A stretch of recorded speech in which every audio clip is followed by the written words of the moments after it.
Welcome to this journey through one of the most unsettling stories the Appalachian Mountains have ever held, within their silence of stone and mist.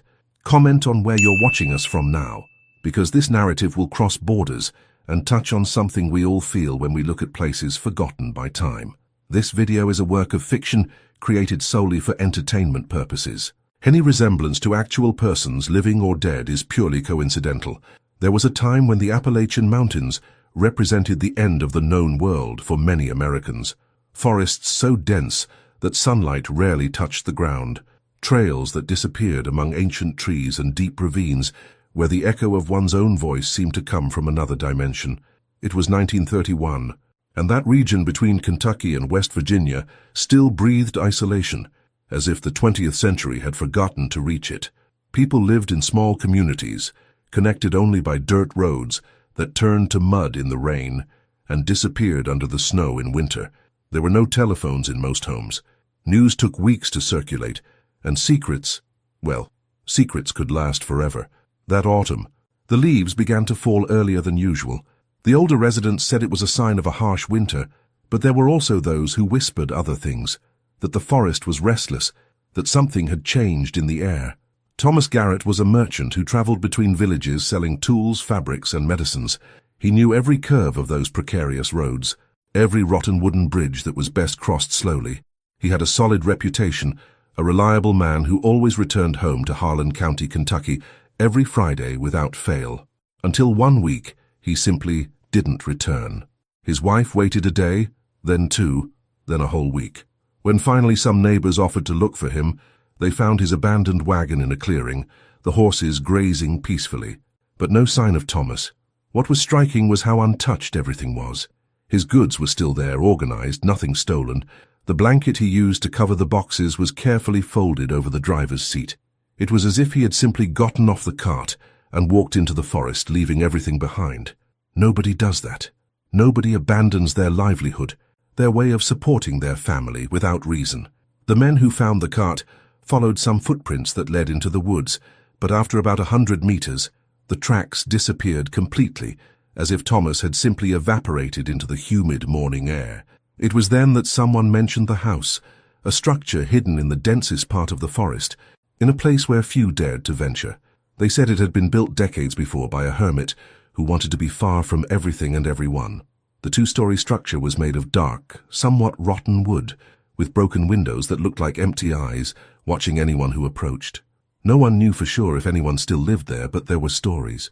There were always stories about places like that. Tales of faint light seen through the trees at night, of smoke rising from the chimney even on the hottest summer days, of strange sounds echoing through the forest when the moon was full. Most people avoided that area, not out of fear of ghosts or superstitions, but for something more primal, more instinctive. That place simply felt wrong. The vegetation around it grew strangely, twisted, as if the earth itself were uncomfortable. Animals didn't nest nearby. Birds didn't sing in those trees. It was a heavy, oppressive silence, the kind of stillness that makes you feel watched, even when you're sure you're alone. After Thomas Garrett disappeared, more things began to happen. Small incidents that individually meant nothing, but together formed a disturbing pattern.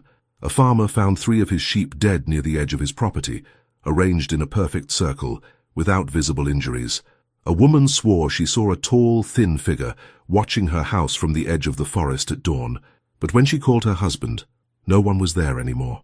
Children returned from playing, talking about a voice calling them by name from within the woods, a sweet and gentle voice that promised to show them wonderful things if they would only follow a little deeper. Parents began keeping their children closer to home. Doors were locked earlier, and that house in the woods, that shadowy structure that stood waiting among the trees like an open wound in the landscape, began to occupy the hushed conversations, the nervous glances, the nightmares that woke people in the middle of the night in a cold sweat. The Appalachian forest has always had its legends, its stories told around campfires to send shivers down visitors' spines. But this was different. There was a tangible texture to the fear that began to spread through the communities. It wasn't the kind of story that ends with a nervous laugh and but of course there's nothing to it. It was something that made people check their windows before bed, that transformed every shadow among the trees into a potential threat. Samuel Blackwood was a blacksmith in a village called Thornhill, a cluster of perhaps 20 houses scattered along a narrow valley, a practical man, with calloused hands and little patience for superstitions. When he heard the talk about the house in the woods, about Thomas Garrett and the strange happenings, he snorted disdainfully. He said it was all the imagination of people with too much time on their hands, that forests were just forests, and abandoned houses were just rusty wood and nails, nothing more. But even Samuel couldn't ignore it when he found marks on the door of his own workshop one November morning. They weren't animal scratches, they were symbols, deliberate drawings made with something sharp, perhaps a knife or a nail, circles within circles, lines intersecting to form patterns that made no sense, but somehow seemed to be trying to communicate something. He sanded the wood, removed the marks, didn't tell anyone, but the following week they were back, in the same place, identical. It was his wife, Martha, who finally convinced him to talk to other residents, and that's when they discovered they weren't alone. Several houses had received the same markings, always on the front door, always at night. No one ever heard anything, never saw who was doing it. It was as if the darkness itself took shape and left its silent messages. The reverend of the small wooden church, a man named Josiah Crane, decided it was time to confront the situation head-on. He proposed that a group go to the house in the woods, investigate the place in daylight, and dispel the fear that was poisoning the community. 10 men volunteered. They took flashlights, ropes, and machetes to clear a path through the dense vegetation. They set off on a clear morning in 1931, when the sun was still struggling to pierce the mist that always hung over those mountains. The walk to the house took more than 3 hours. The trail, if it could be called that, was treacherous, exposed roots that felt like fingers trying to grab their ankles, low branches that appeared out of nowhere, scratching faces and arms, the growing feeling that they were being watched by something moving parallel to them, always beyond their line of sight, always hidden behind the next tree. Some of the men commented that perhaps they should turn back, but pride wouldn't allow it. They had announced their intentions, said they would bring answers. They couldn't return empty-handed. When they finally caught sight of the building, it was worse than the descriptions suggested. The house seemed to be sinking into the ground itself, as if the earth was slowly pulling it down. The exterior walls were covered in black moss, a type of fungus that grew in patterns resembling veins. The roof had collapsed in several places, creating irregular holes through which light streamed in pale, sickly beams. The front porch was completely rotten, the broken boards forming jagged teeth like the mouth of some decaying creature. But what was most unsettling was the feeling that the house was waiting for them. Not abandoned, not empty, waiting, as if each dark window were an eye that finally had an audience for its solitude. Reverend Crane said a quick prayer, more out of habit than faith, and then took the first step toward the entrance. The others followed, forming a hesitant line, each man holding his chosen tool a little tighter than necessary. The front door was ajar. No one needed to force it. It opened with a long, sharp creak that echoed through the surrounding forest, causing birds that hadn't been seen or heard until that moment to take flight in panic. The interior was dark even in the daylight. The windows, covered in dirt and decades-old cobwebs, let in only a faint, greenish light that made everything seem submerged. The smell was the first thing that hit them. It wasn't the normal smell of an abandoned house, that musty odor of damp wood and accumulated dust. It was something deeper, more organic, like freshly turned earth mixed with something sweet and nauseating that none of them could identify, but that made their stomachs churn. They entered slowly, each step on the wooden floor producing sounds that seemed too loud, too invasive in that thick silence. The main room was surprisingly well preserved. Furniture was covered in grey sheets of dust. A table stood in the center with 4 chairs around it, all facing the same spot, as if they had been left that way in the middle of a conversation. On the wall, crookedly hung paintings depicted landscapes, unlike any place they knew. Mountains taller than the Appalachians, forests with trees of impossible shapes, skies with colors that didn't exist in nature. One of the men, a hunter named William, pointed to something in the corner of the room. It was a stone fireplace, large enough for a person to stand inside. But there were no ashes, no traces of soot. It seemed never to have been used, despite stories of smoke seen rising from the chimney. Above the fireplace, carved directly into the stone, was the same symbol that had appeared on the doors of houses in Thornhill. Circles within circles, intersecting lines forming a hypnotic pattern that seemed to move when you looked at it for too long. Reverend Crane approached to examine it more closely. running his fingers along the grooves in the stone. They were deep, precise, made with intention and care. They weren't random scribbles by someone disturbed. There was a geometry there, a mathematics he didn't understand but felt was important. It meant something. It was communicating something. But what? Samuel Blackwood, the skeptical blacksmith who had scoffed at superstitions, found a door leading to what appeared to be a kitchen. He pushed open the damp, swollen wood and entered a smaller room where utensils still hung on hooks on the wall. Iron pots, knives of various sizes, wooden spoons blackened by time. Everything was arranged with military precision, each item in its designated place. On a stone counter lay stacks of clean dishes, as if someone had just washed them and left them to dry. But the layer of dust on them told a different story. No one had touched those objects for years. What froze him was realizing there was food on the table, fruit arranged in a cracked ceramic bowl, apples, pears, grapes, perfectly preserved, without a sign of decay, their vibrant colors contrasting grotesquely with the lifeless environment around them. It was impossible. Fruit should rot, attract insects, disintegrate in a matter of days. But these were there intact, as if time had forgotten to touch them, or simply refused to do so.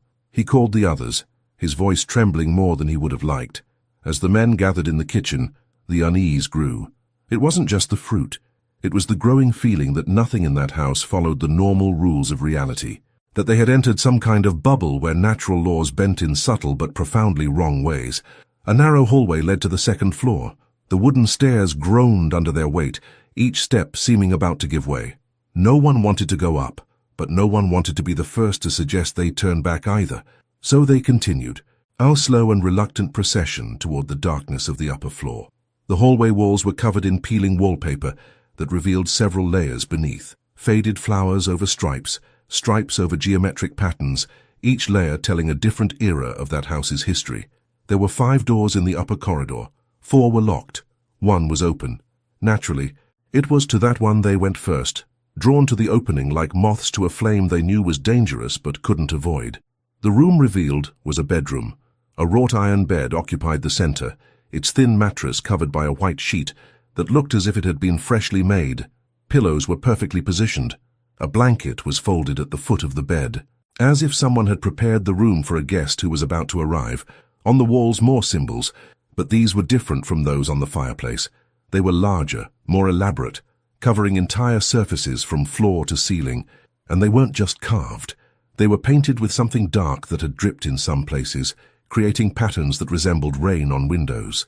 The Reverend tried to identify the substance, but decided he preferred not to know. A desk leaning against the window caught William's attention. On it lay stacks of paper yellowed with age. He picked up the top sheet and began to read. They were notes. Diaries, perhaps, but the handwriting changed on each page, as if several different people had written there. Some entries were short, just a line. The calling is getting stronger. Others were longer, entire pages of dense text where the writing began neatly but gradually deteriorated into frantic scribbles, words repeated dozens of times, circles drawn over the letters, sentences that made no sense in any language he knew. One entry in particular made him stop. It was dated October 1931, just a few weeks ago. It simply said, "They came looking for me, finally. After waiting so long they came. Now I can show them. Now I can share what I learned here. The house is satisfied." William felt a chill run down his spine. He looked at the other men in the room, all exploring different corners, fiddling with objects that perhaps would be better left untouched. I was about to suggest they leave when they heard the sound. Coming from below, from the ground floor they had just left. It was a slow, deliberate dragging, as if something heavy was being moved across the wooden floor. And then, clearly, unmistakably, the sound of a door closing. They all froze. They looked at each other, counting silently. 10 men had entered the house. 10 men were now in that room. So who or what was moving downstairs? Reverend Crane was the first to move, walking quickly into the hallway. The others followed him, forming a tight group at the top of the stairs, looking into the dim light below. The main room was different. The sheets covering the furniture had been removed, revealing dark wood chairs and a sofa upholstered in faded red velvet. The table in the center now had lit candles on it, their flickering flames creating dancing shadows on the walls. But most unsettling was that the 4 chairs around the table, which had previously been empty, now had occupants. They weren't people. At least, not exactly. They were shapes that suggested people, dark silhouettes that occupied the chairs, but seemed made of solidified shadow. They had no defined faces, only suggestions of where eyes and mouths should be, and they were completely still, facing the stairs, as if they knew the men would come down and were simply waiting with infinite patience. Samuel was the first to descend, his heavy footsteps breaking the oppressive silence. When he reached the last step, the figures didn't move. They remained seated, observing, or perhaps simply existing in that impossible space between the real and the imagined. He took 2 more steps towards the room, and then noticed something that made his blood run cold. The figures were breathing, or at least making movements that mimicked breathing, a subtle rising and falling perfectly synchronized, as if they shared a single lung. Reverend Crane began to pray aloud, words he had repeated 1,000 times in his church, but which now seemed empty, powerless against whatever inhabited that place. The figures did not react to the prayer. Perhaps they could not hear him, or perhaps they simply did not care about the pleas of frightened mortals in their presence. It was William who noticed that the front door, through which they had entered, was now closed. Completely closed, as if it had been sealed from the inside. He ran to it, pulled the handle, and pushed with his shoulder. The wood didn't budge an inch. It was like pushing against a stone wall. He shouted for the others to help, and 3 men joined him, using all their weight against the door. Nothing, it simply wouldn't budge. The windows were the next obvious option, but as they approached them, they discovered that the glass was covered by a dark film on the outside, something they hadn't noticed when they entered. Through it, they couldn't see the forest, only absolute darkness, as if the house had been transported to some void between worlds. One of the men grabbed a chair and threw it against the window with all his might. The glass didn't break. The chair ricocheted back, shattering on the floor in pieces. Panic truly began to set in. Voices rose, suggestions shouted over one another. Try the other doors on the ground floor. Go upstairs and look for windows on the 2nd floor. Go back to the kitchen and look for a way out the back. But before they could formulate any plan, the candles on the table went out simultaneously. Darkness fell upon them like a suffocating blanket. Lanterns were lit with trembling hands, beams of light cutting through the dim light at erratic angles, and it was then that they realized the figures in the chairs had moved. They were no longer seated.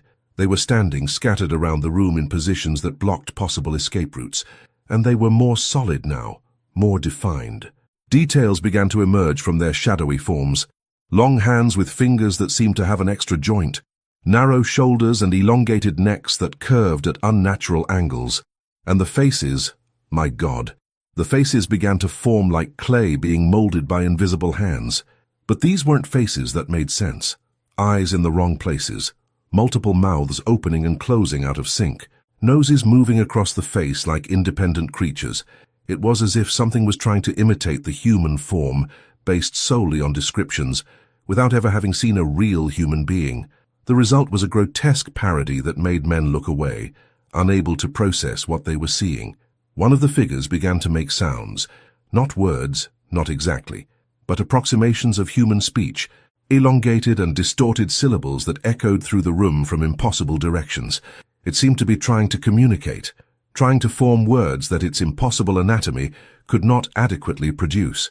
The sound was at once a plea and a threat, an invitation and a warning. The group huddled together by the stairs, all wanting to go up, but no one wanting to turn their backs on the entities in the room. It was then that Samuel realized something crucial. The figures weren't advancing. They kept their distance, as if there was some invisible rule they couldn't break, as if they needed permission or an invitation to get closer. The house might hold them captive, but what dwelt within it was somehow limited. The Reverend, regaining some courage from this realization, took a step forward. He raised his lantern, illuminating the nearest figure directly. The creature recoiled, arching backward in a way no human spine would allow. It made a sharp sound, almost like pain, and retreated a few more steps. Light. They didn't like direct light, or perhaps they couldn't stand it. It wasn't a weapon, but it was something. The men quickly understood and formed a defensive circle, each pointing their flashlight outward, creating a barrier of light around the group. The figures retreated into the shadows, merging with the darkness at the edges of the room, but they did not disappear completely. They were still there, waiting, watching, anticipating any opening in the makeshift defense. Hours passed like that, or perhaps they were minutes. Time inside that house didn't behave correctly. Pocket watches carried by some of the men showed different times, their hands spinning at erratic speeds, sometimes forward, sometimes backward.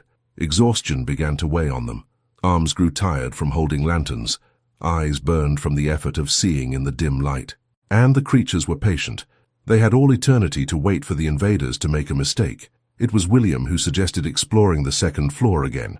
If the creatures were concentrated on the ground floor, perhaps there was something on the upper floor that explained the nature of that place, or better yet, offered a way out. The suggestion was met with hesitation. But standing still was not an option. They needed to act while they still had energy and sanity. They climbed the stairs in close formation, half the group facing forward with flashlights illuminating the path, the other half walking backward to ensure nothing followed them. The upper corridor was exactly as they had left it, but now it seemed longer, as if new meters of length had been added while they were downstairs. The 4 doors that had previously been closed remained so, but now emanated a faint glow from beneath the cracks, a bluish, pulsating light that seemed to breathe along with the house. Samuel approached the first door, and before anyone could stop him, turned the doorknob and pushed. The room revealed shouldn't exist. It was impossible for it to fit within the external dimensions of the house. A vast hall stretched out before him, with a ceiling too high and walls that faded into shadows that no lantern could penetrate. The floor was covered by an intricate mosaic of colored stones, forming those same circular symbols but on a monumental scale. In the center of the hall was something that resembled an altar, a structure of polished black stone, smooth as glass, reflecting the light of the lanterns in a strange way, creating reflections that did not correspond to the correct angles. On the altar, objects were arranged in a careful arrangement. Books bound in a material that did not appear to be leather, their visible pages gleaming with writing that moved, constantly rearranging itself. Glass vials containing liquids of impossible colors, some luminous, others seeming to absorb light instead of reflecting it. And in the center, a small box of carved wood with such detail that it was dizzying to try to follow the patterns. Reverend Crane felt an almost irresistible compulsion to approach the altar, as if something were pulling not his body, but his essence, his will. He took 3 steps toward the structure, before William grabbed his arm, pulling him back. The touch broke the trance, and Crane staggered, breathing heavily, sweat trickling down his face, despite the cold that permeated the house. They quickly closed that door and moved to the second. This revealed a completely empty room. White walls, white floor, white ceiling. No furniture, no decoration, no windows. Just absolute emptiness. But the emptiness had a presence, it had weight. Looking into that space created a feeling of nausea, like looking down from a dangerous height. Some men reported hearing whispers coming from the empty room, voices that spoke in languages that didn't exist, but that somehow conveyed pure emotions, despair, loneliness, a hunger for companionship that had lasted for centuries. The third door wouldn't open. No matter how much force they applied, the doorknob turned, but the door remained sealed, as if the other side were filled with concrete. But they could hear something through the wood, regular, methodical knocking, like footsteps of someone walking in circles repeatedly without stopping, a pattern that had persisted for so long that it had worn down an audible groove in whatever the floor was on the other side. There was only the 4th door left. It was ajar, faint light leaking through the opening. They pushed it open slowly and found what appeared to be a studio. Easels were scattered around the room, each supporting a painted canvas. But the paintings were unsettling in their precision. They were portraits, dozens of them, and they all showed the same 10 faces, the faces of the men who were now in that room, observing their own images captured in ink on canvas. Each portrait showed one of them in different poses at different times. Some seemed to have been painted years ago, based on the aging of the canvas and the style of the painting. Others seemed fresh, the paint still glistening wet. William found 3 paintings of himself. In the first, he was holding a rifle, clothes he wore for hunting. In the second, he was sitting at his home's dining table with a pensive expression. In the third, he was standing exactly where he was now, in that studio, looking at his own painting with the expression of horror he knew was etched on his face at that moment. The implication was clear and terrifying. The house knew them, not just since they entered. It had known them for a long time. It had observed them, studied them, captured their images in moments they considered private. How many times had that presence spied on them without them realizing it? How many nights had it been in the shadows near their windows, on the edges of their properties, silently watching as they lived their mundane lives? Samuel began turning the canvases over, unable to bear seeing any more of those impossible images. But as he did so, he discovered that there were paintings on the reverse side as well, and these were different. They showed places, not people. Streets of villages he recognized, Thornhill, County Harlan, other communities scattered across the mountains. But in the paintings, these places were empty, completely deserted. Houses with open doors swaying in the wind, streets covered in fallen leaves and branches, like visions of a future where everyone had disappeared. In one of the paintings, Reverend Crane's church was meticulously detailed, but instead of the cross atop the steeple, there was that symbol, circles within circles, and the church windows glowed with that same pulsating bluish light that now seeped beneath the doors in the hallway. It was a prophecy or a promise, the house showing what it planned to do, how it intended to expand its influence beyond those rotting wooden walls. A sudden sound made them turn around. It came from the hallway, footsteps climbing the stairs, but they weren't the clumsy steps of the shadowy creatures they had seen before. They were human steps, normal, calm, someone climbing the stairs with the confidence of someone who is at home, who belongs there. The men squeezed into the studio, some flashlights off so as not to reveal their position, others kept lit but pointed downwards. The figure that emerged at the top of the stairs was human, at least it appeared to be, a tall, thin man dressed in simple clothes that could have been from any era of the last 50 years. Dark hair fell over eyes that reflected the light of the lanterns strangely, like the eyes of nocturnal animals. He stopped in the hallway, turned his head slowly towards the studio, and smiled. It wasn't a friendly smile. It was the smile of someone who finally receives visitors after waiting in solitude for too long. The man took a step toward the studio, and his presence seemed to suck the air from the hallway. There was nothing obviously threatening about his movements, but there was something profoundly wrong with the way he moved. Every gesture was too precise, too calculated, as if he were following mental instructions on how a human should walk instead of simply walking naturally.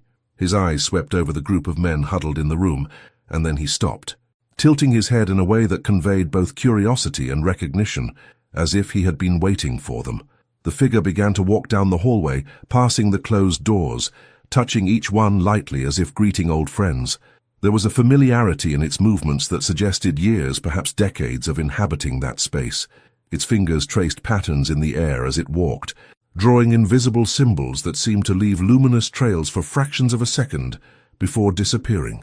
Reverend Crane felt a compulsion to approach, to attempt communication, but something primal in his brain screamed at him to keep his distance. The other men shared the same tension, muscles poised for flight but feet glued to the ground by a mixture of fear and morbid fascination. It was like watching a snake approach, knowing that any sudden movement could trigger an attack, yet unable to look away. The figure stopped in front of the door to the empty room they had explored earlier. He placed both hands on the wood, and for a moment seemed to be listening to something on the other side.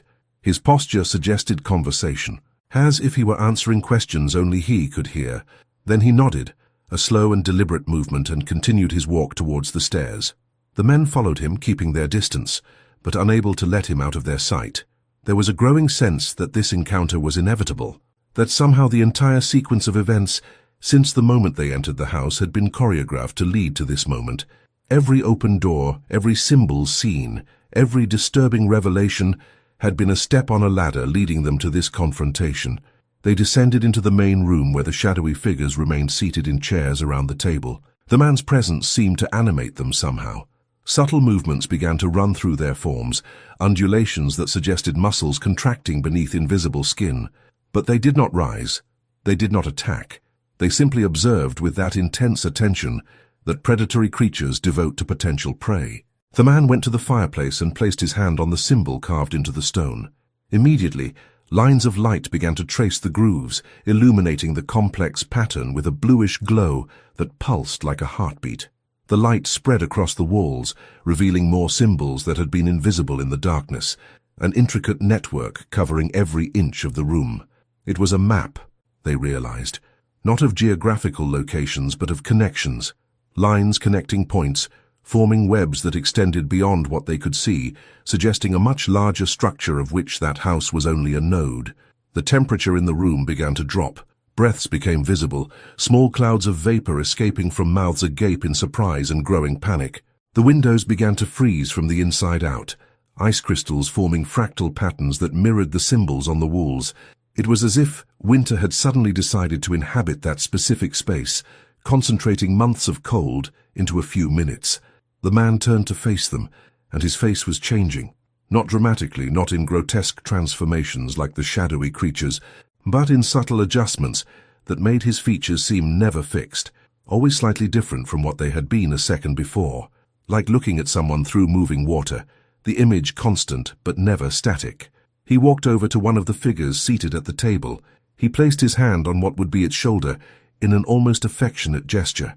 The creature responded, its form darkening and solidifying under his touch. Features began to emerge from the darkness with painful clarity. A nose, a mouth, eyes that opened for the first time in who knows how long. And for a horrifying moment, Samuel recognized the features. Thomas Garrett, the merchant who had disappeared weeks ago, but transformed, rebuilt into something that was only partially human. Thomas's face was a mask of confusion and something that could be agony or ecstasy, impossible to distinguish. His mouth opened, attempting to form words, but only sounds emerged, fragments of human language mixed with something older, more fundamental. It was like hearing someone speak underwater, recognizable as an attempt at communication, but incomprehensible in its content. The other figures at the table began to show features as well, faces emerging from the shadows in various stages of formation, some almost complete, others only hints of human characteristics. Each of them had once been someone, travelers, explorers, people who had stumbled upon that place and made choices that led to their transformation. Now they existed in some intermediate state, neither completely human nor entirely other things, trapped in a metamorphosis that might never end. The man gestured toward the front door in a movement that was clearly an invitation, or perhaps permission. The symbols on the walls pulsed once, glowing intensely before fading again. The heavy air that had made breathing difficult suddenly eased, as if an invisible pressure had been released. William was the first to move, cautious steps toward the exit. The others followed, forming a hesitant line of men who could no longer bear being in that place, but who also feared what they would find outside. The door was ajar now, a sliver of light leaking through the opening, but the quality of that light was strange, neither solar nor lunar, an ambiguous luminosity that didn't belong to any specific time of day. Samuel reached for the doorknob, and to his astonishment mixed with relief, it turned easily. The door opened without the slightest creak, without resistance, as if it had never been locked. The forest outside was visible but different. The colors were slightly desaturated, like in an old photograph. The trees remained completely still, not a single branch swaying, as if they were a painted scene instead of living vegetation. They left in a tight group, practically running across the rotten porch that now seemed solid beneath their feet, no plank yielding as it should given its state of decay. They stepped onto the damp forest floor, and only then did some allow themselves to look back. The house remained there, its dark windows watching like blind eyes. The man stood in the doorway, motionless as a statue, watching them leave, and behind him, vaguely visible in the interior dimness, dozens of other figures, not just the four they had found at the table. Crowds, rows and rows of humanoid forms in various stages of transformation, all facing the exit, all watching the visitors who had chosen to leave. The walk back through the forest was silent. No one had words to process what they had experienced. Their flashlights illuminated the path, but the light seemed weaker now, less effective against the shadows that gathered between the trees. Normal forest sounds, crickets and owls and the rustling of small animals, were completely absent. It was like walking through a world that had been emptied of life, leaving only the empty forms of things. It took them hours to find the main trail that would lead them back to their communities. When they finally emerged from the densest part of the forest, the sun was rising, painting the sky with colors that seemed more real, more solid than anything they had seen in the last few hours. The morning light touched their faces, and some men began to cry, silent tears of relief at having survived, at being back in something they recognized as normal reality. But there was a change in them that no amount of daylight could completely erase. They had seen something that shouldn't be seen. They knew something that shouldn't be known. And that knowledge weighed like a stone on their chests, a permanent awareness that the world was far stranger, far more dangerous, far less comprehensible than they had believed all their lives. The days following their return were marked by a heavy silence that settled over the communities, like a dense fog that refuses to dissipate, even under bright sunlight. The 10 men who had entered that house returned, changed, carrying something invisible yet palpable in their empty gazes and cautious movements. They didn't speak of what they had seen, not because they had agreed to keep it secret, but simply because they couldn't find the right words, how to describe colors that don't exist in the visible spectrum, how to explain sounds that resonate within the mind instead of in the ears. Samuel Blackwood returned to his forge, but his hands trembled as he gripped the hammer. The rhythm he had maintained for decades of work, that hypnotic cadence of metal striking metal, was now erratic, hesitant. He found himself stopping mid-task, staring intently at the furnace fire, seeing patterns in the flames that too closely resembled the symbols on the walls of that house. His wife Martha noticed that he would wake in the middle of the night, sit on the edge of the bed, and remain there for hours, simply staring at the shadows in the corners of the room, as if waiting for them to take shape and substance. William, the hunter, could no longer enter the forest. That space that had been his second home, where he knew every trail and every tree, now seemed like foreign and hostile territory. He looked at the line of trees on the horizon and felt his stomach clench, cold sweat breaking out on his forehead. The mere thought of being surrounded by that dense green, that twilight where the sunlight struggled to penetrate, filled him with a dread he couldn't control. His rifles remained leaning against the corner of his house, gathering dust, while he found excuses to stay in the open fields where he could see the horizon in every direction. Reverend Crane tried to find comfort in his faith, but the words he had repeated throughout his clergyman's life now sounded hollow, devoid of real meaning. How could he preach about the divine order of creation when he had seen evidence of something far older, far stranger, than any theology could explain? He stood in the pulpit on Sundays, gazing at his small congregation, wondering if he should warn them, tell them that there were things beyond their comprehension, forces that didn't fit into simple categories of good and evil, heaven and hell. But he always hesitated, always closed his mouth before the words came out, because how could he impose that burden of knowledge on people who could still sleep peacefully at night?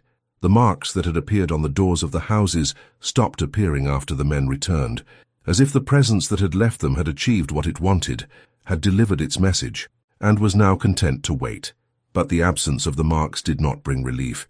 On the contrary, it created a tension of anticipation, a feeling that something was being prepared, that events had been set in motion and were now following their inevitable course. Other phenomena began to occur, subtle enough to be rationalized individually, but forming a disturbing pattern when considered together. Animals behaved strangely, dogs barking at empty corners, cats refusing to enter certain rooms of the house. Clocks all stopped at the same time, always showing exactly midnight, regardless of the actual time they ceased functioning. Mirrors reflected images with a slight delay, creating disconcerting moments where a person would turn their head, but their reflection would remain looking straight ahead for a fraction of a second longer.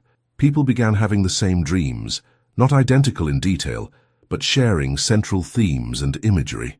Dreams of walking down endless corridors, doors on either side, each leading to another identical corridor. Dreams of voices calling from places that couldn't be reached, always beyond the next bend, always on the other side of yet another door. Dreams of symbols writing themselves on skin, burning without pain, but leaving permanent marks that disappeared upon waking, yet the sensation remained, ghosts of tattoos that never physically existed. Martha Blackwood was the first to verbalize what others were thinking, but afraid to say. In an informal gathering at the Reverend's house, where wives and husbands had come together under the pretext of a communal dinner, but all knowing that the true purpose was to discuss the unease that had settled over their lives, she put into words the collective fear. Something had followed the men back. Not physically, not in the way creatures follow prey, but something more subtle, more insidious.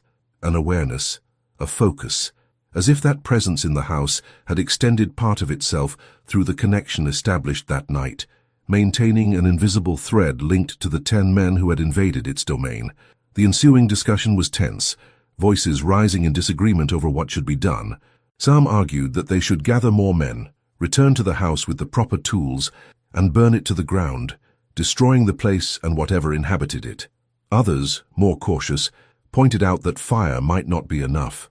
that whatever that place was might exist beyond its physical manifestation, that destroying the wooden structure might simply unleash something that was now contained within. Samuel, listening to the arguments go back and forth, finally spoke in a low but firm voice. Perhaps the solution wasn't destruction or confrontation. Perhaps it was forgetting, to stop talking about the place, to stop thinking about it, to allow the memory of that night to fade like a forgotten bad dream upon waking, to deny the presence the attention it clearly sought, the connection it tried to establish. Was that possible? Could they simply choose to forget? But the very act of discussing forgetting was a memory, and everyone felt, though no one said it aloud, that it wasn't a choice they would have. That experience had been permanently etched into their minds, fundamentally altering how they perceived the world. It was like trying to unsee something once seen, to unknow something once known. The knowledge had become part of them, altering the structure of their thoughts in ways they couldn't simply undo by willpower. In the weeks that followed, a new pattern emerged. The 10 men began to distance themselves from their communities. Not consciously, not as a deliberate decision, but as a gradual and inevitable process. Conversations with neighbors became shorter, social encounters rarer. They gravitated toward each other, forming an isolated circle of shared experience that no one from the outside could penetrate or understand. They gathered in silence, sometimes just sitting together without speaking, united by that invisible weight they all carried. William began to draw. He had never shown any artistic inclination before, but now his hands moved compulsively across paper, charcoal creating lines and curves that gradually formed those symbols they had seen. He couldn't stop. He would wake up with his fingers stained black, papers scattered around his bed covered with variations of the same obsessive pattern. The drawings were too precise, too detailed to be merely memory.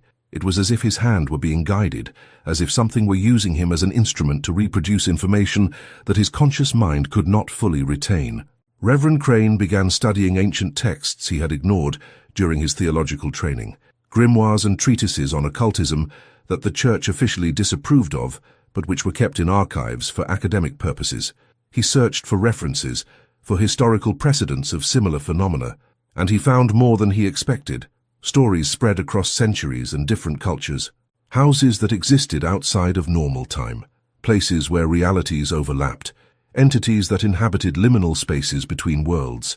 The details varied, but the core was too consistent to be mere coincidence or mythology. One discovery in particular kept him awake for 3 nights, an 1876 account of a group of miners in West Virginia who had found a buried structure during excavations. They described entering a complex of rooms that shouldn't fit within the dimensions they had measured from the outside. They spoke of symbols on the walls, of presences that were not hostile but profoundly alien. Of the 12 miners who entered, only 5 came out. The others simply disappeared, and the survivors were never able to coherently explain what had happened. The parallel with his own experience was impossible to ignore. He shared the discovery with others during one of their silent meetings. The information was received with somber expressions, but not with surprise. In a way, it confirmed what everyone already suspected. That house in the forest was not unique. It was part of something larger, a network of geographically scattered locations connected by principles that defied human comprehension. And if there were other places, there were other people who had gone through similar experiences, others who carried the same weight, the same disturbing knowledge. Samuel suggested that perhaps they should seek out these others, form some kind of survivor network, share information, learn from each other about how to cope with the consequences of having seen beyond the veil of normal reality. The idea had merit, but it also presented dangers. Connecting people who had been touched by these forces could strengthen the bond they all shared with the places that had marked them.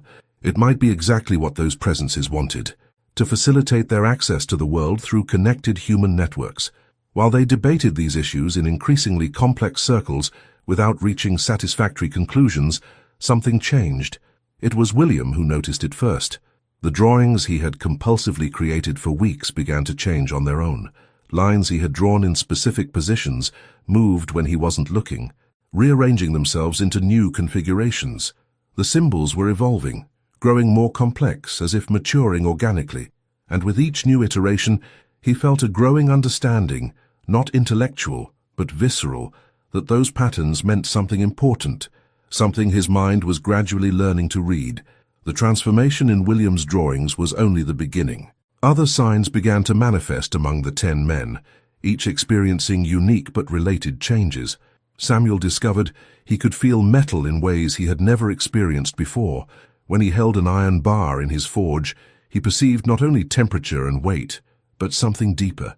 The molecular structure, the microscopic imperfections, the history of the material since it was extracted from the earth. It was knowledge that came without words, information that simply existed in his consciousness, as if it had always been there. Reverend Crane began to hear fragments of thoughts, not complete mind reading, nothing so definite, but when he was near other people, he picked up echoes of their concerns, flashes of their emotions like intermittent radio static. It was disturbing and invasive, a violation of privacy he hadn't asked for and couldn't control. He began to avoid crowds, preferring solitude where his mind could exist without being bombarded by the psychic impressions of others. The wives noticed the changes as well. Martha watched Samuel wake up exactly 3 minutes before dawn every day, regardless of when he had gone to sleep. His body had synchronized with some rhythm that didn't follow human clocks. He would stand by the window, watching the horizon gradually darken from black to gray, and finally to the colors of dawn, and she could see his lips moving as if he were counting something, enumerating a sequence that only he could perceive. William stopped eating meat, not out of moral or philosophical choice, but because his body simply rejected it. Any attempt to consume animal protein resulted in immediate nausea, as if his digestive system had been reconfigured to process only vegetation. He visibly lost weight, his features becoming more angular, sharper. His wife tried to prepare him thick soups and rich breads, but he could only swallow small amounts before his stomach protested. The shared dreams intensified.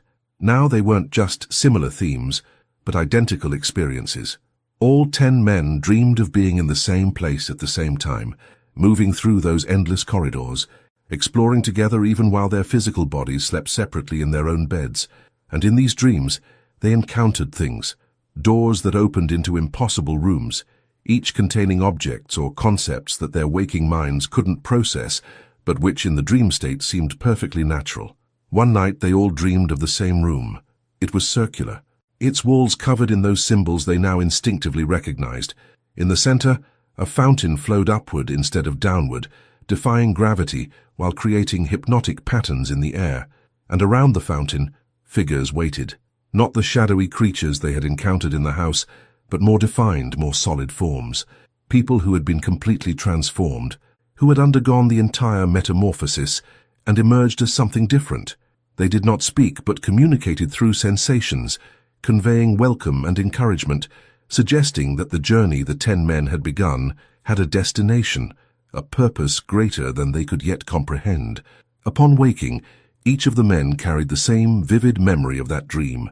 When they gathered to discuss it, they discovered that even the smallest details matched perfectly. These were not individual visions interpreted similarly. It was a genuine shared experience, as if their consciousnesses had actually met on some plane that existed parallel to physical reality. The implication was both fascinating and terrifying. If they could meet in that space, what else could access it?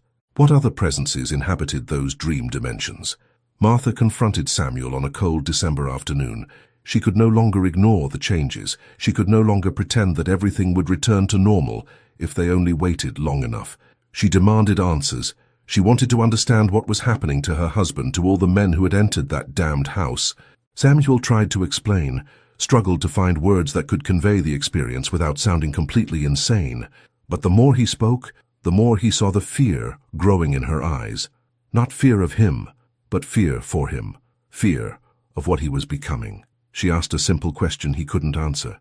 Will this stop? Will there be a point where the changes cease, and you remain who you are now? Or is it an ongoing process, a transformation that will only end when there is nothing human left? Samuel opened his mouth to assure him that everything would be all right, but the words died before they formed, because he didn't know. He had no way of knowing. Thomas Garrett was weeks, maybe months ahead of them in that process, and what he had become was only partially recognizable as human. Was this the fate of them all? The community began to murmur, not openly, not with direct accusations, but in hushed conversations that stopped abruptly whenever any of the 10 men approached. There was talk of witchcraft, of demonic possession, of curses they had brought upon themselves by meddling in things that should have been left alone. The Reverend tried to use his position to calm the fears, but his own credibility was compromised. How could he preach about divine goodness when he himself was visibly changing in ways that no Christian theology could explain? William made a decision. If transformation was inevitable, if there was no way to reverse what had been started, then perhaps they should embrace it instead of resisting. Go back home, seek answers directly from the source, fully understand what was happening to them and why, instead of living in this agonizing uncertainty. The proposal was met with mixed reactions. Some agreed, feeling that facing the situation would be better than this slow agony of change without understanding. Others retreated, arguing that going back would be surrendering completely, would be accelerating the transformation instead of trying to keep it under control. Samuel was torn. Part of him desperately wanted answers, but another part, the part that still clung to his identity as a blacksmith, as a husband, as a member of a community, feared that crossing that door again would be the point of no return, that until now, despite all the changes, there was still a possibility of maintaining some semblance of normal life. But if they went back, if they actively sought more contact with that presence, they would be deliberately choosing a path that would lead them away from everything they knew. The decision was postponed, but the tension between action and inaction created increasing pressure. Each passing day brought new manifestations of the changes. One of the men, a farmer named Robert, woke up one morning and discovered he could see in the dark. Not vaguely, not merely adjusting to the twilight, but with perfect clarity, as if it were midday. His night vision was so precise that he could count the individual threads in fabrics by starlight. Another man developed extreme sensitivity to vibrations, feeling the footsteps of people walking 100 meters away through the ground. These skills were useful, even admirable in a different context, but they also came with losses. Robert discovered that direct sunlight now caused him pain, forcing him to wear wide-brimmed hats and stay in the shade whenever possible. The vibration-sensitive man could no longer sleep properly, every slightest movement in the house waking him instantly. The gains had a price, and the price was accumulating. Winter deepened over the Appalachians, bringing snow that blanketed the forest in silent white. The house, that cursed place that had started it all, became even more isolated, the trails leading to it disappearing under layers of frozen precipitation. But all 10 men knew exactly where it was. They could feel it like an internal compass, always pointing in the same direction. Even with their eyes closed, even in complete disorientation, they instinctively knew which way to go to return to that place. The connection had been established and could not be broken by mere physical distance. The end of January brought a snowstorm that isolated communities for days. Roads disappeared under white drifts that reached up to an adult man's waist. Families locked themselves in their homes, burning firewood to keep the deadly cold out. It was during these long, dark nights that dreams became more intense, more vivid, as if nature itself had created ideal conditions for that other reality to bleed through the weakened barriers of human consciousness. Samuel dreamed he was walking through the snow toward his house. In the dream, his feet left no footprints. They didn't sink into the white surface. He floated above it as if weight were an optional concept he had chosen to ignore. The surrounding forest was transformed by the snow, each tree a white pillar against the gray sky, branches bent under the weight of the accumulated precipitation. But there was something wrong with the proportions. The trees were too tall, the spaces between them too wide, as if geography had been stretched overnight. When they reached the house in their dream, it was different too. Still the same dark wood structure, but now there were extensions that hadn't been there before. New wings sprouting from the sides like organic growth, additional rooms multiplying like dividing cells. The house was expanding, growing, preparing to accommodate more. And in the windows lights were on, not the sickly bluish light they had seen before, but something warmer, more inviting, as if it were home awaiting the return of its inhabitants. He woke up sweating despite the cold in the room. Martha slept beside him, her breathing regular, unaware of the turmoil in her mind. Samuel got up carefully so as not to disturb her, went to the window and looked outside. The snow had stopped falling. The sky was clearing, the first colors of dawn painting the clouds in shades of pink and gold. Everything seemed normal, peaceful, the world covered in pristine white that hid all imperfections beneath its uniform surface. But he knew that dream wasn't just a dream. It was a message, an invitation, or perhaps a command. Home was calling. Not just him, but all 10 of them. It was time to return. Time to complete what had been started that first night, when they crossed the threshold without truly understanding what they were doing. Resistance was now futile. They could postpone it, they could fight the compulsion, but eventually they would all give in. It was only a matter of time. The others had the same dream. When they met, 3 days later, after the roads had been partially cleared, each brought identical accounts. The walk through the snow, the expanded house, the lights in the windows. There was no longer any debate about whether they should return. The question now was when and how. Some wanted to go immediately, feeling a growing urgency that made each day of waiting agonizing. Others argued for preparation, for trying to better understand what they would face before fully committing. William proposed a plan. They would go during the day, with full sunlight providing some psychological, if not physical, protection. They would take enough supplies, food, and water for several days in case they became trapped again. And most importantly, they would take means of recording what they found: paper, ink, instruments for drawing and taking notes. If they were going to transform, if they were going to gradually lose their humanity, then at least they would leave a record of the process, a testimony for others who might unintentionally follow the same path. The preparation took a week. During that time, the changes accelerated in all of them, as if the decision to return had released some blockage that was keeping the transformation at a controlled pace. Samuel discovered that he no longer needed to eat regularly. He could go days without feeling hungry, and when he did eat, minimal amounts completely satisfied him. His body was becoming more efficient, requiring less fuel to maintain basic functioning.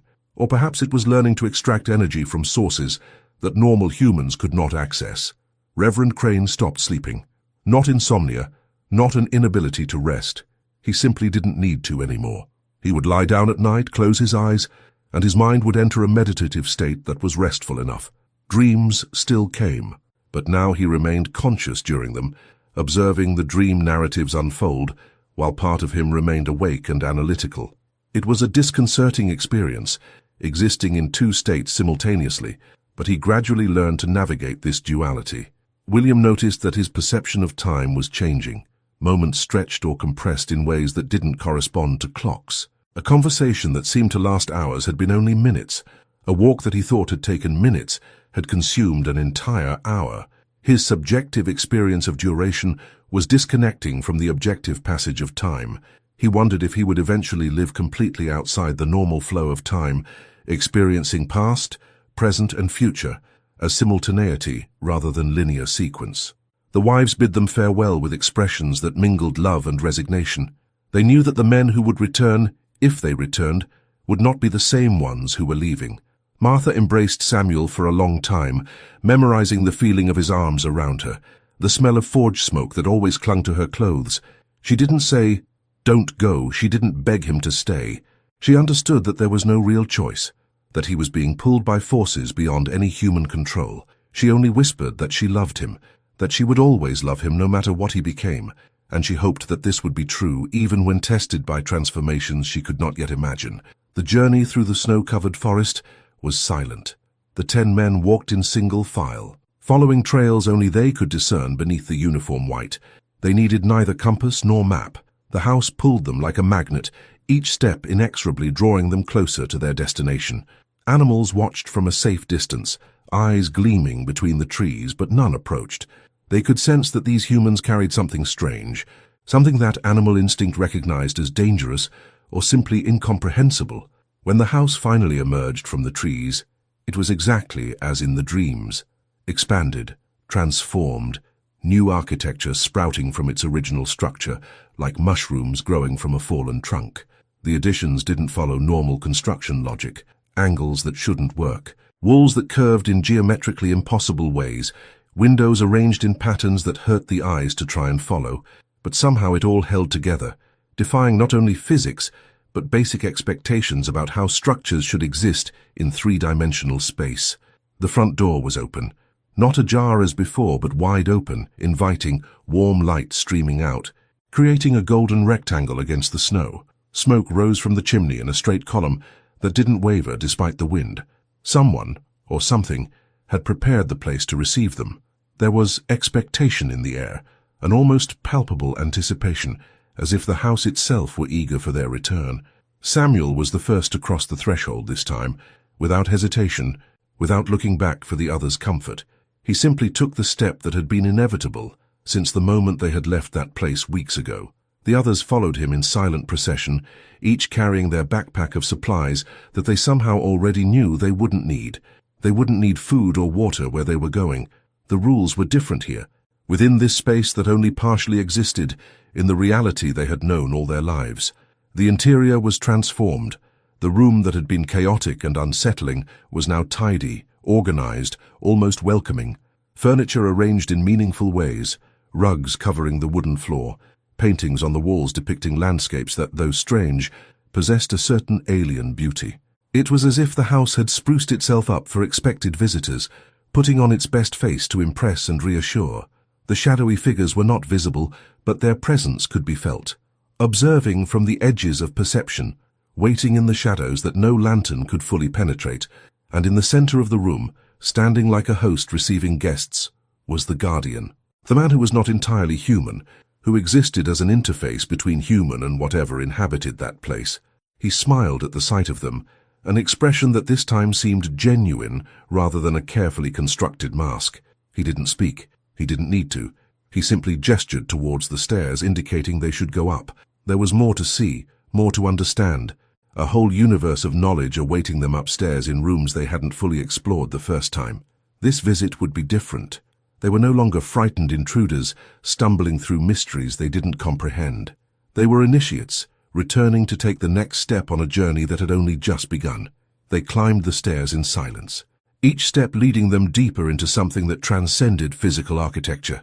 The upper corridor stretched in both directions, far longer than the house's external dimensions would allow. Doors lined both sides, some open revealing glimpses of impossible interiors, others closed, but emanating that pulsating bluish light they now recognized as a sign of something beyond waiting on the other side. The Guardian guided them through that labyrinth of corridors and rooms, each space revealing a different facet of what that place truly was.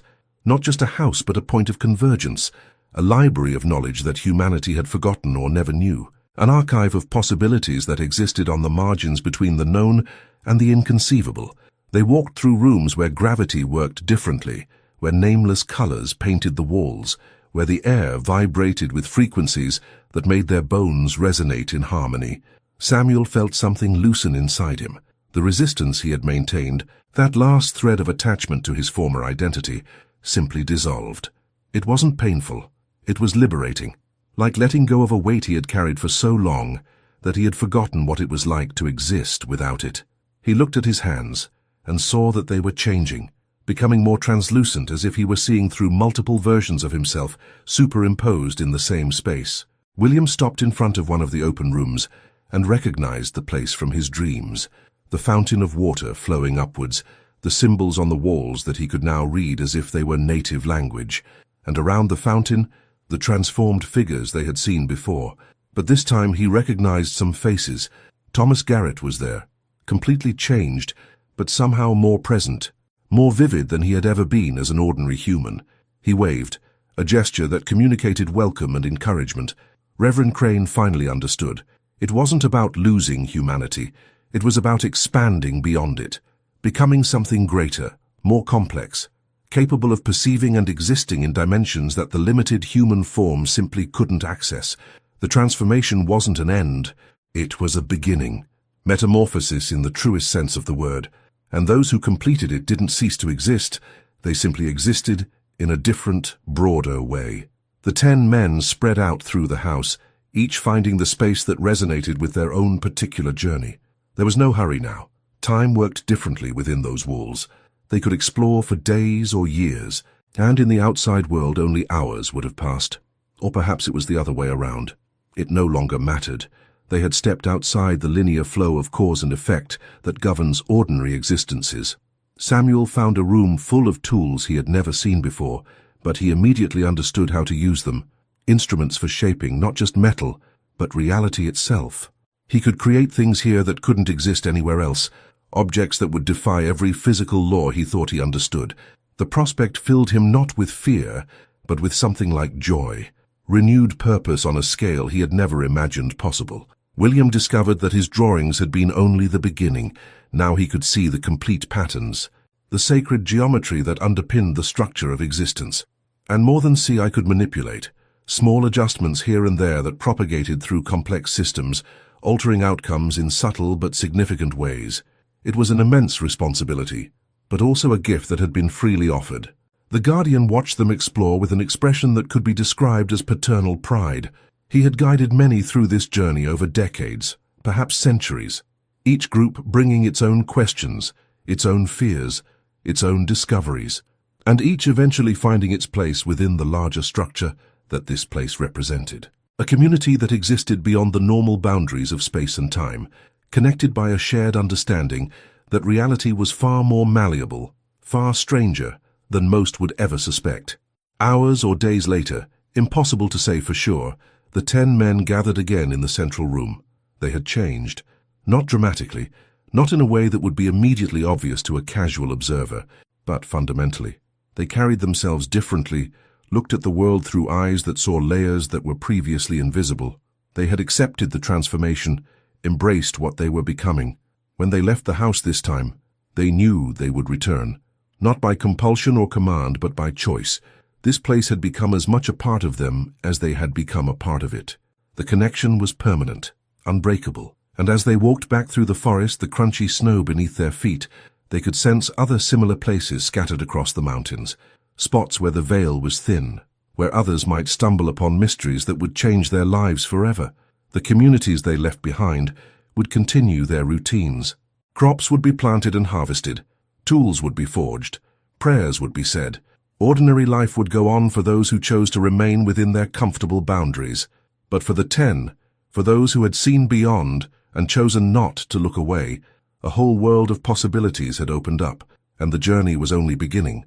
The house would remain where it always had been, hidden in the forest, waiting patiently, because there would always be those who would search, who would be drawn to strange places where reality behaves differently, and when they arrived, they would find not horror, but transformation.